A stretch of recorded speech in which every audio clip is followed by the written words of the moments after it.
Bonjour et bienvenue. Aujourd'hui, la parole est donnée au pôle de compétitivité Innovalliance qui, afin de mesurer la durabilité d'un ingrédient cosmétique, a développé son propre référentiel nommé ERI 360. Pour en parler, nous recevons Ghislaine Da Silva. Bonjour Ghislaine. Bonjour. Merci d'être avec nous aujourd'hui. L'industrie de la beauté se transforme et a des attentes de plus en plus élevées en matière de durabilité et d'éco-responsabilité, notamment au regard des ingrédients. Que proposez-vous aux industriels afin de mesurer l'impact des ingrédients?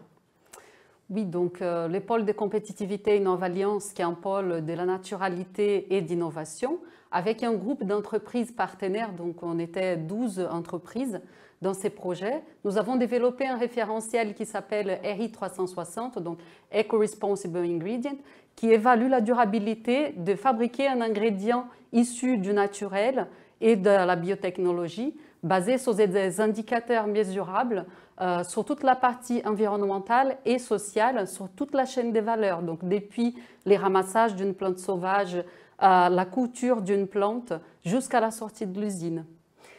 Et ce travail est le résultat d'une action collective du pôle Innovalliance avec ces entreprises, donc par exemple Expansiance, Croix d'Arôme, Gade Fossé, Pierre Fabre, Clarins, et est cautionné aussi par des experts du domaine.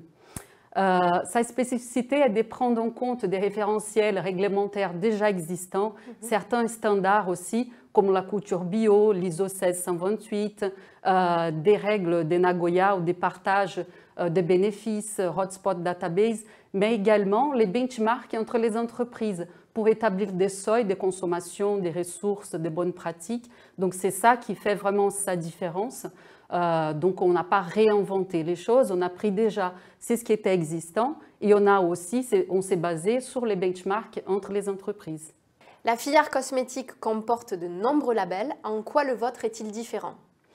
Oui, donc ces labels, elle est seule vraiment dédiée aux ingrédients avec une approche 360 qui prend en compte des paramètres environnementaux et des paramètres sociaux et qui va de cradle to gate, donc depuis la couture de la plante jusqu'à la première transformation et la sortie de l'usine. Donc on va regarder différents paramètres déjà sur la partie agricole, donc les risques du pays où la plante est cultivée, la manière, les pratiques agricoles, les consommations d'eau, les consommations énergétiques, et après dans l'usine des fabrications aussi, donc également la partie consommation d'eau, énergétique, les traitements des déchets, les dialogues entre les parties prenantes, donc sur les employés, les fournisseurs, donc vraiment on va regarder l'ensemble de la chaîne des valeurs de la fabrication de l'ingrédient.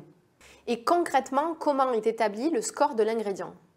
Oui, donc du coup, la totalité des questions, ça fait un maximum de points sur les 3 piliers, donc la partie environnement, social et transverse, qui va être liée par exemple à la transparence avec les fournisseurs, donc des critères qualité.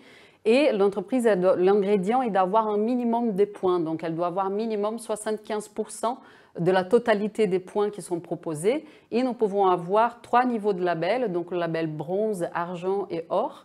Et comme nous pouvons regarder sur cet exemple de Pierre Fabre, il va avoir des critères qui sont liés sur la partie environnement, donc par exemple les pratiques agricoles, la consommation d'eau, énergétique, les traitements des déchets. Sous la partie sociale, donc les dialogues avec les parties prenantes, par exemple, les marges équitables. Et s'il y a déjà aussi des labels qui sont aussi pris en compte, comme les bio, les commerces équitables et tout ça. Donc tout ça est pris en compte dans les scores finaux de l'ingrédient.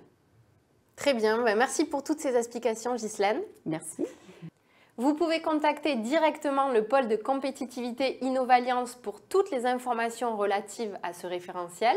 En attendant, le service Cosmed Environnement est également à votre disposition pour vous accompagner sur toutes vos problématiques environnementales et je vous dis à très bientôt pour un prochain numéro de Cosmed TV.